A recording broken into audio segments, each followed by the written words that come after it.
نحمدہ و نصلی علی رسولہ الکریم، اما بعد۔ پیارے دوستو، عزیز ساتھیوں اور بزرگوں،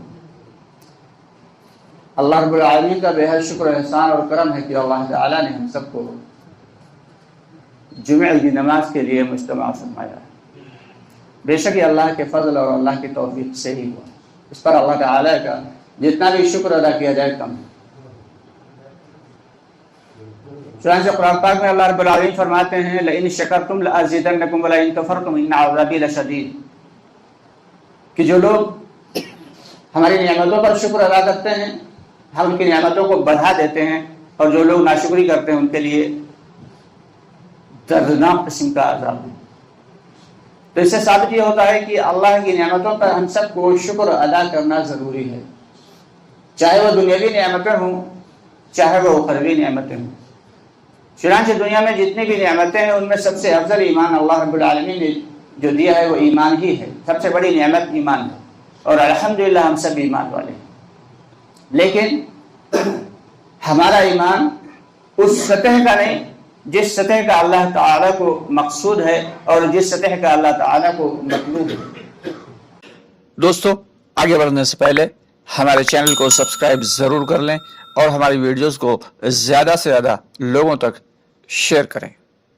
سے کیا چاہا جا رہا ہے کہ سب سے پہلے لا الہ الا اللہ، کہ صحابہ کرام رضی اللہ تعالیٰ عنہ اجمعین پہ اللہ کے نبی صلی اللہ علیہ وسلم نے جو محنت کرائی، تو لا الہ الا اللہ، اللہ نے یہ کلمہ ہی اسی لیے دیا کہ دل میں ان کے 360 بتوں کے خود کی یہ ان سے یہ ہوتا ہے، ان سے بارش برستی ہے اور ان سے سورج اگتا ہے اور ان سے جو ہے چاند، تو ان ساری چیزوں کو نکالا، لا الہ کہ نہیں کوئی معبود۔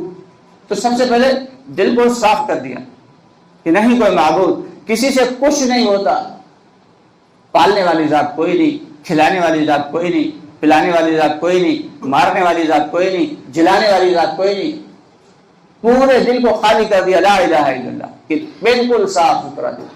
اب اس کے اندر ڈالا الا اللہ، تو اس کلمے سے ہی ثابت ہو گیا کہ اللہ تعالیٰ کا کوشش، اللہ تعالیٰ کا جو ہے ماننا یہ ہے کہ اپنے دل کو تمام چیزوں سے صاف کر کے اور پھر اللہ کی بڑائی کو، اللہ کی ربوبیت کو، اللہ کی الہیت کو، اللہ تعالیٰ کی قدرت کو ہم تسلیم کریں۔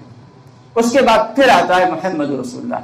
فرماتے ہیں کہ محمد مصطفیٰ صلی اللہ علیہ وسلم کے راستے پہ ہی چلنے میں کامیابی ہے، اس کے علاوہ دنیا کے کسی بھی راستے پہ کامیابی نہیں، نہ دنیا کی اور نہ ہی آخرت کی۔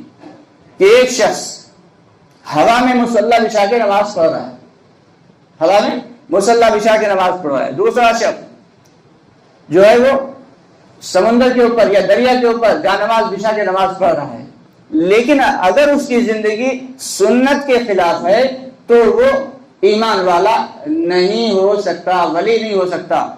کچھ بھی ہو سکتا ہے، جادوگر ہو سکتا ہے، کچھ بھی ہو سکتا ہے، لیکن ولی نہیں ہو سکتا، کیونکہ سنت کے خلاف اگر زندگی گزار رہا ہے تو وہ ایمان والا نہیں ہو سکتا۔ ہم سب کی ذمہ داری ہے کہ یا ایھا الذین آمنوا ادخلوا فی السلم کافۃ، اللہ تعالیٰ فرما رہے ہیں کہ تم پورے کے پورے اسلام میں داخل ہو جاؤ۔ کس سے کہہ رہے ہیں بھائی؟ ہمیں سب سے تو کہا جا رہا ہے، مسلمانوں سے ہی کہا جا رہا ہے کہ مکمل ہی اسلام میں داخل ہو جاؤ۔ آدھا تیتر اور آدھا بٹیر یہ اللہ تعالیٰ کو پسند نہیں۔ اور کامل دین میں، مکمل اسلام میں داخل کب ہو سکیں گے؟ اس کے لیے باقاعدہ دین کو سیکھنا پڑے گا، علم حاصل کرنا پڑے گا۔ اب علم کہاں ملے گا؟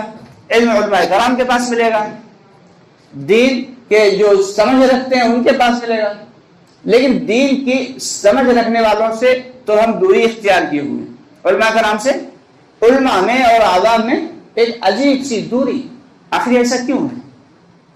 یہ دشمنوں کی ایک چال ہے کہ علماء کو اور عوام کو الگ الگ کر دو۔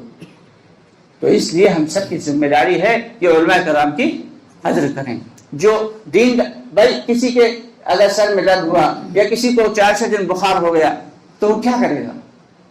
سب سے پہلے ڈاکٹر کے پاس جائے گا، کیونکہ ڈاکٹر یہ بتائے گا کہ اس کے جسمانی نظام میں کیا گڑبڑ ہو گئی، یہ بخار آ رہا ہے تو کیوں آ رہا ہے،